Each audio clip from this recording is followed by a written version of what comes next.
O outro jogo foi Inter e Milan, né? Que a Inter venceu por 1 a 0 aí, cara. Num Milan que tava voltando pra campo aí com o Rafael Leão, que tinha desfalcado os caras no primeiro jogo. E dessa vez ele tava voltando, talvez não 100% da lesão, recuperado da lesão ali. Mas voltou, foi pro jogo, jogou a partida inteira, né? Ou quase inteira. E eu não lembro se ele saiu no finalzinho ou não. E o Júnior Messias também começou no time titular com a questão ali do nosso querido Benasser, que tava lesionado, né? Não pôde jogar. O Júnior Messias foi pro time titular. Essa escalação que tá aparecendo na tela. Jogo muito mal, né? Não tá correta essa escalação aqui, tá? A mais correta seria o Giroud centroavante, o Rafael Leão pela esquerda, o Júnior Messias pela direita e o Brahim Dias mais como meio aqui no meio, né? Mas de qualquer maneira, começou dessa maneira aí, enquanto a Inter de Milão não mudou o seu time, né? Foi exatamente com a mesma equipe que tinha vencido o Milan por 2 a 0 no jogo de ida, com o Dzeko na frente ao invés do Lukaku, né? E com aquele meio campo lá de Barella, Çalhanoğlu e Mkhitaryan. E, Não é cara, time da ida. exatamente, o mesmo time exatamente, né? E a festa lá dentro do San Siro tava muito bonita, né? Realmente rolou um bandeirão da torcida da Inter, bem maneiro ali, que é uma espécie de um guerreiro ali com um escudo, né? Muito legal esse detalhe, né? O ambiente no San Siro tava espetacular de verdade. E, cara, uma coisa que aconteceu muito nesse jogo, nesse primeiro tempo, é que o Rafael Leão tava bem encaixotadinho, né? Era esperança de gols do Milan ali. Mas a Inter de Milão, não sei se o Yuri vê da mesma maneira, mas começou marcando com um bloco baixo, justamente para evitar que o Rafael Leão tivesse campo para correr, campo para driblar, né? Então marcou com a defesa um pouco mais para trás, sempre ali. O Rafael Leão ficou bem encaixotado, tinha pouco espaço para conseguir fazer alguma coisa. E depois acabou ali que o Tonali teve algumas chances, né? Na verdade, uma chance que ele criou numa jogada individual. Ele deu um gol pro Brahim Dias, que se aquele gol sai, talvez o jogo pegasse fogo, né? O Brahim Dias chega de frente pro gol, assim, de perna direita, e ele finaliza, na minha opinião, meio fraco e meio mal também, porque... Mas o Onaná adivinhou, né? Adivinhou. Ele pula antes, né? Ele adivinha que o Brahim vai chutar lá e ele pula antes. Porque se o Brahim bate cruzado ali, ele faria o gol, porque o Onaná já se projetava pro outro lado, né? Então, realmente o Onaná foi bem nessa, mas, assim, talvez um jogador mais de elite teria chapado essa alto, né? Teria chapado alto pra tirar do goleiro. Mas, de qualquer maneira, foi uma bela jogada do Tonali. O Brahim Dias perdeu aquela chance.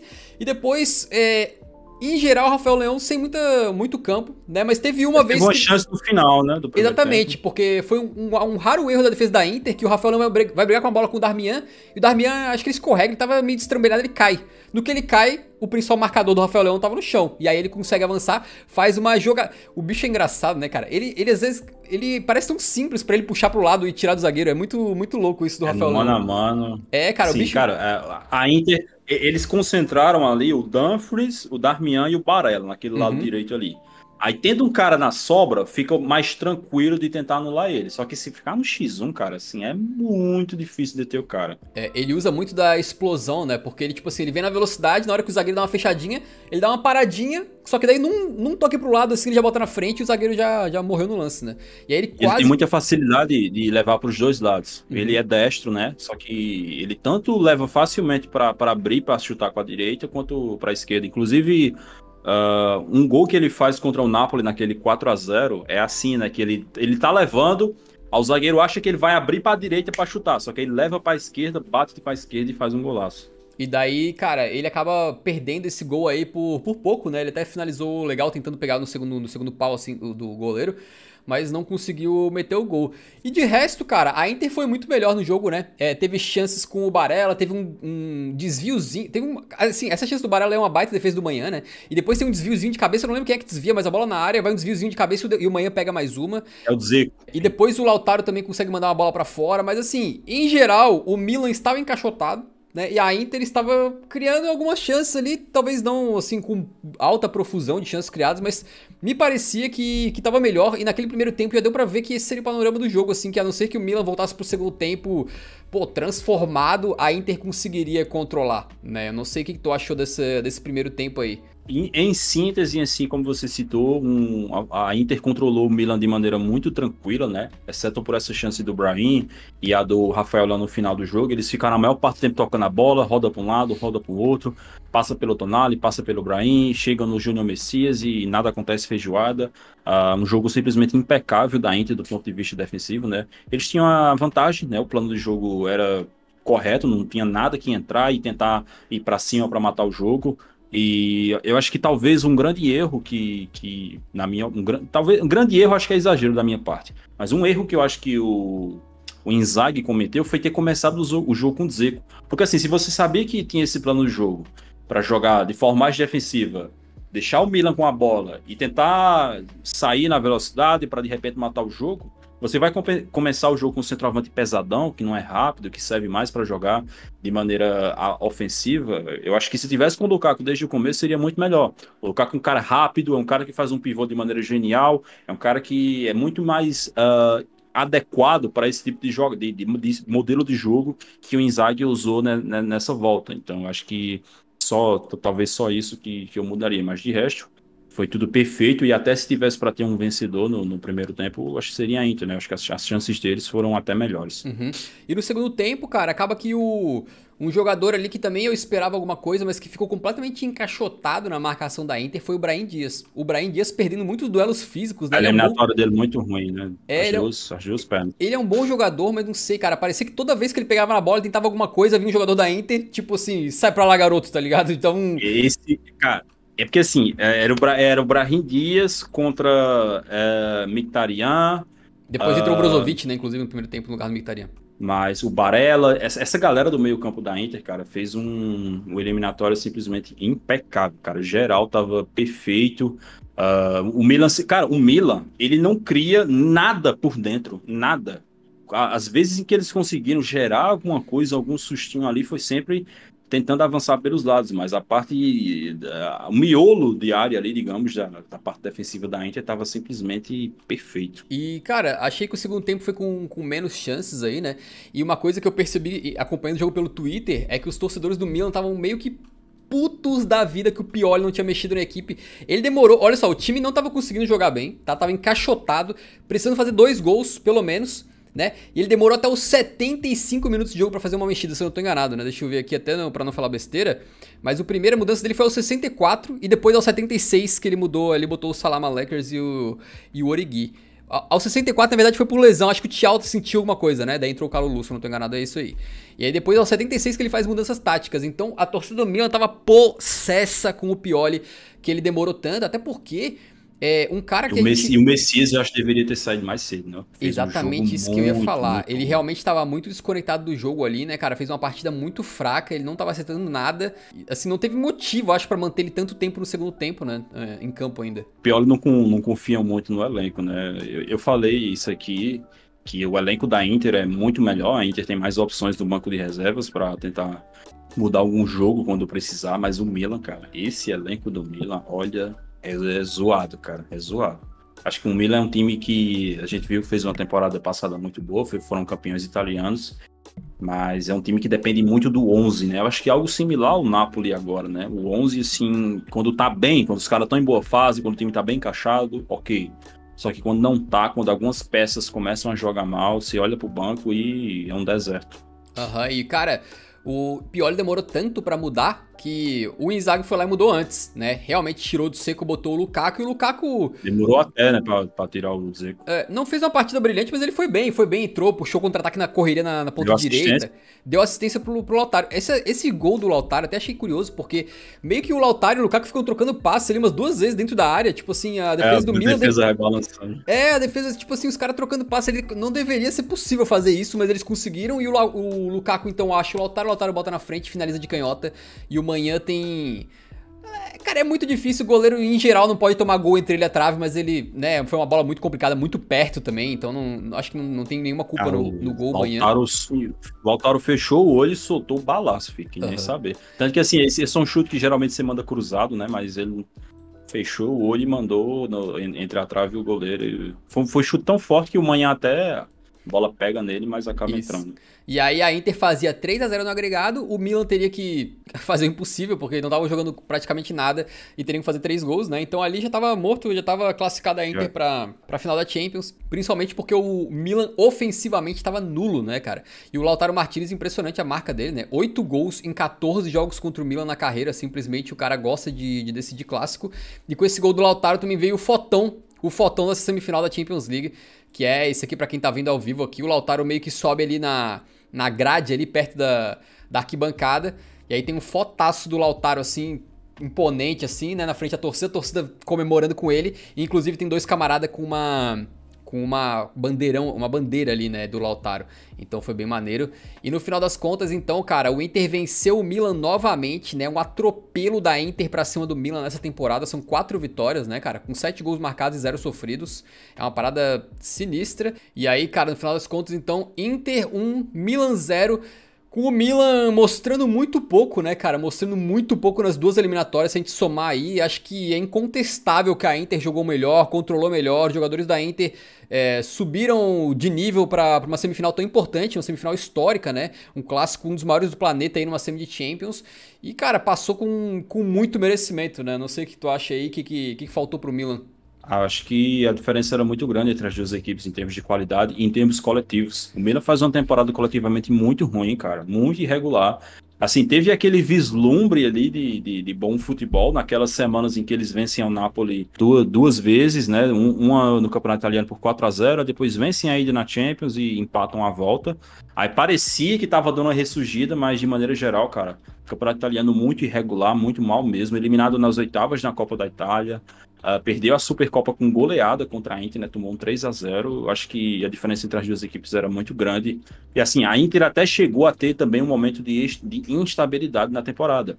Mas eu acho que o grande diferencial, né, da Inter para o Milan é o elenco, né? A Inter tem muito mais jogadores interessantes, muitos mais jogadores realmente de qualidade real. Tipo assim, pô, você olha o meio-campo com Barella, Çalhanoğlu e Mkhitaryan é um bom meio campo. Assim, claro que são caras que, de repente, o Çalhanoğlu e o Mkhitaryan, eles já passaram do auge, né? São caras um pouco mais veteranos. Mas ainda assim, são muito bons jogadores, são jogadores de qualidade técnica bem à frente da maioria dos meio-campistas da Itália. E aí você junta isso com a qualidade de um Barella, que é um cara que corre igual um condenado. O Barella, ele é o Kanté italiano, tá ligado? Você olha pro jogo, você vê o cara lá correndo igual um maluco. Correndo para defender, correndo para atacar, correndo para interceptar, correndo para finalizar. É um negócio de maluco que o Barella tá jogando nessa Champions. Foi uma eliminatória tranquila, né, pra Inter. Tinha sido tranquilo contra o Benfica também, acabou que por enquanto a eliminatória mais difícil deles foi contra o Porto, né, que eles ficaram bem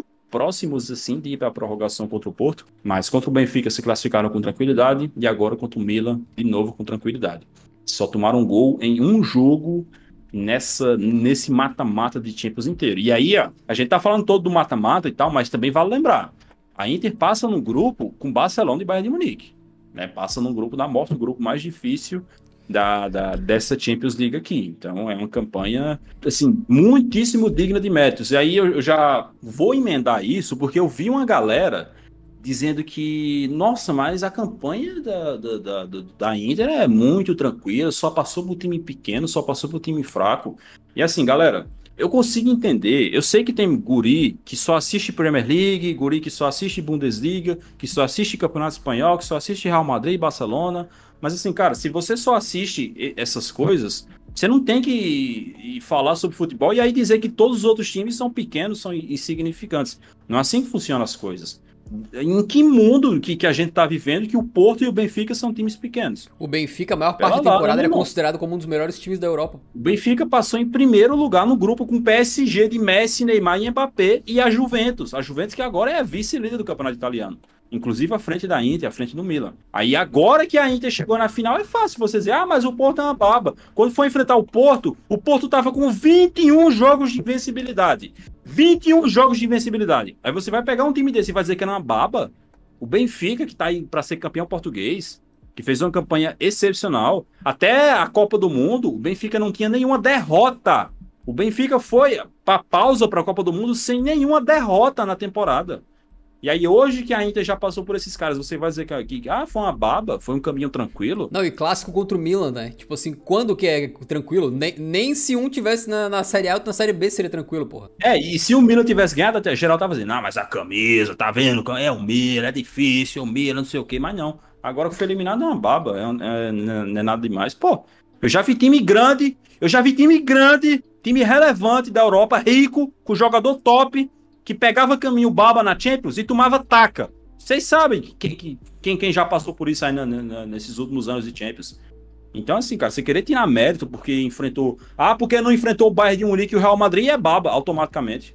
Pelo amor de Deus, cara, a Europa não é só Real Madrid e Bayern de Munique, não. O time não escolhe, tá? É sorteio. Eles pegaram o que vieram pela frente, mataram no peito e ganharam. E pegaram de novo, mataram no peito e ganharam de novo. E fizeram isso 3 vezes e chegaram na final. Como é que tu pode dizer que, tipo assim, não mereceu ou tentar desqualificar a jornada deles, né? Inclusive, até fazendo uma espécie de autocrítica aqui, né? Eu duvidei da Inter contra o Porto, tá? Na época, pô... Eu também coloquei o Porto como favorito. eu... Aliás, eu coloquei o Porto e o Benfica. Exatamente. Eu dizia que os dois estavam, e de fato estavam no momento melhor da temporada do que a Inter. E eu pensei, pô, eu coloco eles com favoritismo pra classificar e acabaram sendo eliminados pela Inter. Eu também. Então, tipo assim, não sei, pra mim dizer agora que foi fácil, assim, chega a beirar o ridículo, porque na época, inclusive, eu, né, tentando falar antes de acontecer, porque depois fica mais fácil, né? Antes de acontecer, eu botei os outros times como favoritos pra cima da Inter. Então, peraí, né? Tem mérito e tem muito mérito. E também, uma coisa que eu acho que é importante a gente comentar, né, Yuri, é como muitas vezes confrontos de Champions League acabam sendo decididos pela fase do time. Os times oscilam durante a temporada. Quase todos os times oscilam, né? Às vezes eles estão melhores, às vezes estão pior. Tem time que oscila muito, tipo assim, tá muito bem, depois muito mal. Tem time que, como o City, por exemplo, tá bem e aí chega no final da temporada e fica absurdo. Então depende muito também pra saber como um time vai passar. Por exemplo, antes do duelo contra o Benfica, nas quartas de final, a Inter tava em crise, como tu bem lembrou. E dessa vez quem chegou em crise foi o Milan, porque o Milan tava uma maré recente muito ruim.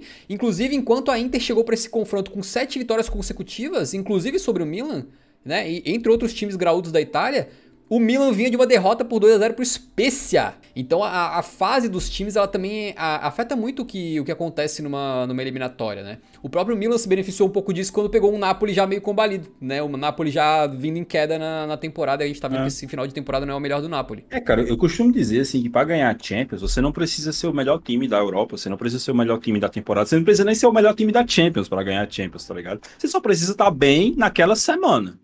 A eliminatória ela ocorre num espaço de 7 dias, entre uma quarta e a outra terça, ou entre uma terça e a outra quarta. Você precisa estar bem naquele período ali, para poder passar por um mata-mata. Então, por exemplo, o Bayern de Munique fez uma Champions perfeita, até as oitavas de final.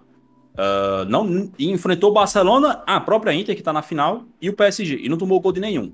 Chegou com uma campanha quase perfeita para enfrentar o Manchester City. Só que aí, naquela semana, o Bayern tinha acabado de demitir o seu treinador e o City estava engrenando. E aí, meu irmão, foi pro cacete, já era, acabou o sonho. Então não adianta você fazer uma campanha boa, você fazer uma temporada boa, se quando chega na hora do mata-mata, o seu time tá mal, o seu melhor jogador tá lesionado, você tá com um jogador suspenso, a fase do time tá ruim, aí, meu irmão, taca. Tem jeito. Mas quando chegou na hora das eliminatórias, eles estavam bem preparados, tanto que só tomaram 3 gols até agora, sendo que os 3 foram no jogo contra o Benfica, que era um jogo que eles já estavam classificados, estavam meio foda-se. Eu não sei não, cara. Acho que nem o mais otimista torcedor da Inter imaginava uma final de Champions nessa temporada. Nem no clube lá, internamente, não era. Eu duvido que era um objetivo. Duvido. Tipo assim, sabe? Talvez semifinal. Quando eles fazem aqueles planejamentos de início de temporada, assim, onde é que a gente quer chegar, né? O que seria o mínimo pra gente conseguir e tal. Eu duvido, Eudó, que alguém falou de final de Champions na reunião lá. Na hora que você sentou em Zag lá, o presida, com a canetinha, duvido. Então, cara, realmente muito, muito legal a Inter, né, o trajeto deles. Eu acho que acaba entrando numa pegada, assim, se a gente fizesse uma lista, assim, de times que surpreenderam na Champions, talvez entraria, né? Porque se fosse no começo lá, se a gente puxar lá no comecinho da competição, né, quem que a galera colocava como finalista, pô, não era Inter de Milão.